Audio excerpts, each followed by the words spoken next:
Oh, sabi niya, "Ma'am, wala akong mga invoice. Wala kaming mga ARs. At walang kung ano-ano. Kasi ang bumibili daw mga kababayan ng supplies, informant mismo direct to suppliers." Putik na yan. O ito, balita.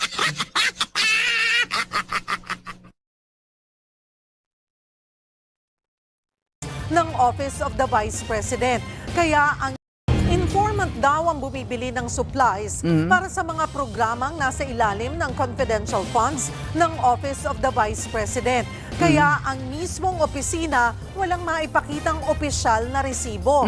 Napansin din ang dalawang magkaibang pirma na ginamit ni Vice President Sara Duterte sa mga dokumento ng Confi funds. Nasa frontline ng balitang yan, si Mayan Los Baños.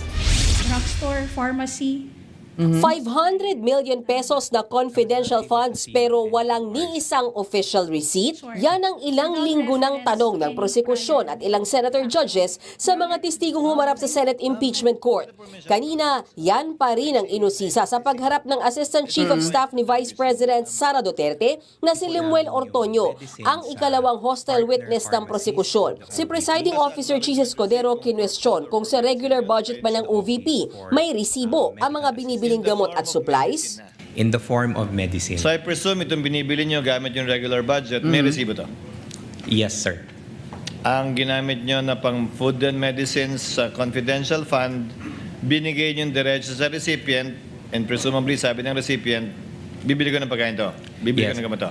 Based on the information, Your Honor, provided by the security officer, that's how it was, ganun yung procedure on how the medical and food aid. So walang resibo yan?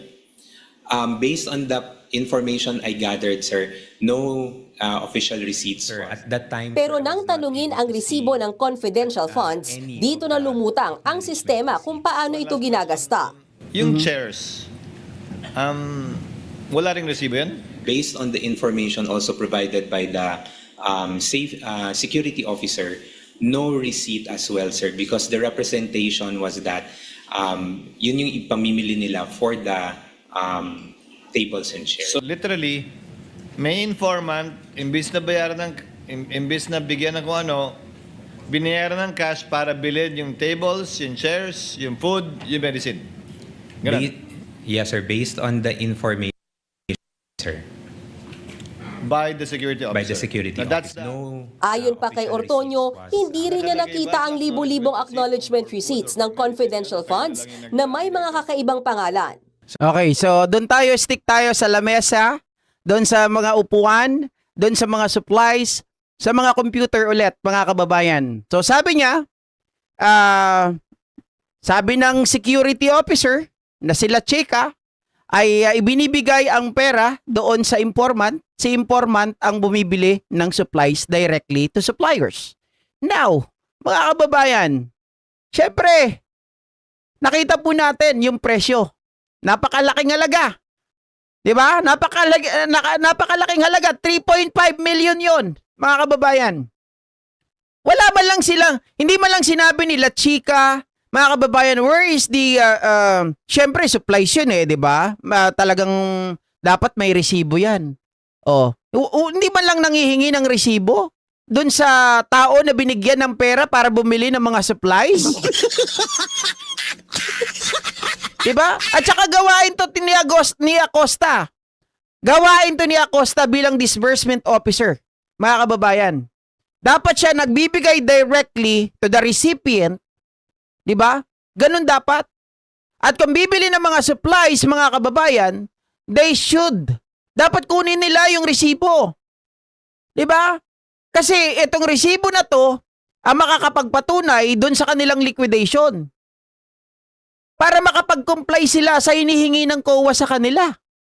Kaya naman pala nagkakaproblema Yung problema, alam natin na tinatarantado lang talaga. Alam natin na ginagago lang tayo. Supplies na to, mga kababayan, napaka-imposible na hindi sila mag-demand doon sa tao na hindi kunin yung resibo na pinambili ng upuan, ng lamesa, ng computers, ng mga supplies. Kahit saan ka pumunta mga kababayan, meron niyang resibo eh. Kahit nga sa hardware may resibo. Upuan pa kaya? Lamesa pa kaya? Computer pa kaya? 'Di ba? Yung katangahan, sabi nga nila, uso maging tanga. Pero hindi mo pwedeng araw-arawin 'yan. 'Di ba maliwanag? Expert sila. Expert. Mga kababayan sa paggawa ng pera. What more, GP? Kung binigyan ng 100 billion yan, no? To solve daw the basic education. Sabi ni VP Sara Duterte, wala na. Naibulsa na, baka gagamitin na sa mga susunod na eleksyon. 'Di ba? O kaya, pambabayad, propaganda laban sa gobyerno, 100 billion. 'Di ba yun ang iniingi ni VP Sara Duterte no, nasa DepEd siya? Give me 100 billion and I will solve. 'Di ba? The problem about basic education. Oh. Grabe, ang tindi mga ka-GPnatics. Bakit mo Pwede naman yun eh. Pwede naman yun GP eh. Ibigay mo yung pera sa informant. Pero to secure, 'di ba? To secure na ito ay binili talaga ng mga tao na yon. Kung wala talagang bogus, kung walang modus, at walang panlilin lang, mga kababayan, you should get the receipt. 'Di ba? Outright. Kukunin mo yon para ito ang maipakita mo na wala kayong maging problema sa liquidation. As part of transparency. As part of standard operating procedure. 'Di ba? Kung wala nito, anong klaseng utak meron ka? Kung wala ka nito, mga kababayan, ano ba ang tumatakbo sa isip nyo? Kung wala ka ng mga ito, magkakaproblema ka. Kaya ngayon, hindi maalis sa utak ng mga tao, saan ba talaga napunta yan? 'Di ba? Sa upuan ba talaga? Sa lamesa ba talaga? Sa supplies ba talaga? Doon ba sa computer? Or sa bulsa? Oh. Kung ano-ano na lang ang dahilan nila sa confi funds. Totoo. Kaya hindi nila mapatunayan.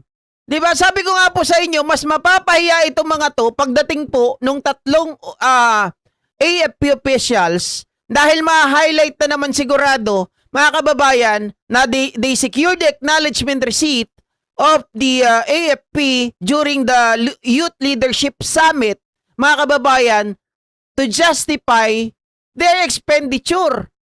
'Di ba? Pumalma ang AFP. Bakit? Wala naman kayo ginastos ni Singkong Duleng. Mga walang iya kayo. Oh. Sa junk shop nga, nagbibigay ng resibo. Totoo. Kaya would you agree guys, na sa bulsa nang galing? Ay, napunta? 'Di ba? Sigurado yan. Ay, nako. Aray ka. Anyway, mga kababayan, relive tayo ha. At, tuloy na daw yung Relive lang tayo. Salaset. Hindi, kahit na salaset ang binili, may resibo pa rin yun eh. 'Di ba? Bye guys, see you ulit.